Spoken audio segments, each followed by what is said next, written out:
आजाद भारत। हाँ, भारत अंग्रेजों से आजाद होने के लिए जब आहुतियां दे रहा था, तब एक लोकमान्य खड़ा रहा जो ताल ठोक कर ये कहता रहा, स्वराज्य मेरा जन्म सिद्ध हक है और मैं उसे पाकर रहूंगा।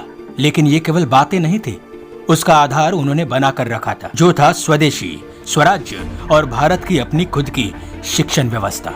हाँ, हमें आजादी की ओर अगर जाना है तो इन सब के साथ जाना होगा।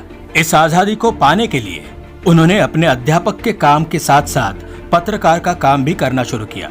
उन्होंने केसरी और मराठा जैसे वर्तमान पत्रों से देश के प्रति कर्तव्य की भावना युवाओं में जागृत की। अंग्रेज सरकार की गलत काम करने की पद्धति के खिलाफ उन्होंने आवाज उठाई और अपने वर्तमान पत्रों में ताल ठोक कर लिखा, सरकार का माथा ठिकाने पे है क्या। अंग्रेजों के खिलाफ ये दहाड़ पूरे भारत में गूंजी और इस कदर गूंजी कि इसके कारण युवा जागरूक हुए और अंग्रेजों की सत्ता डामाडोल होने लगी।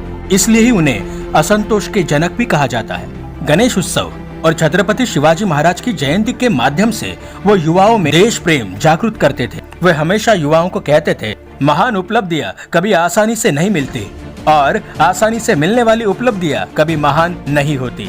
अंग्रेजों की शिक्षा केवल गुलाम बनाने वाली शिक्षा है।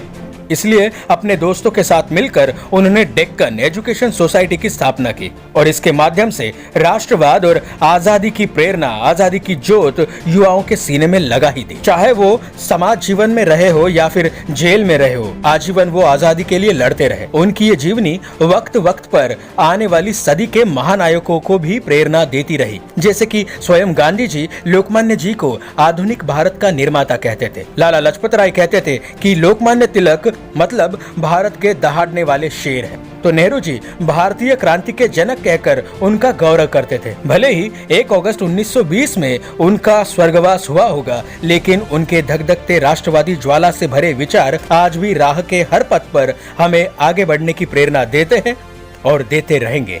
एक महानायक लोकमान्य को आइए आज सब मिलकर उनके क्रांतिकारी विचार और आचारों को नतमस्तक होकर शत शत प्रणाम करते हैं, शत शत प्रणाम करते हैं।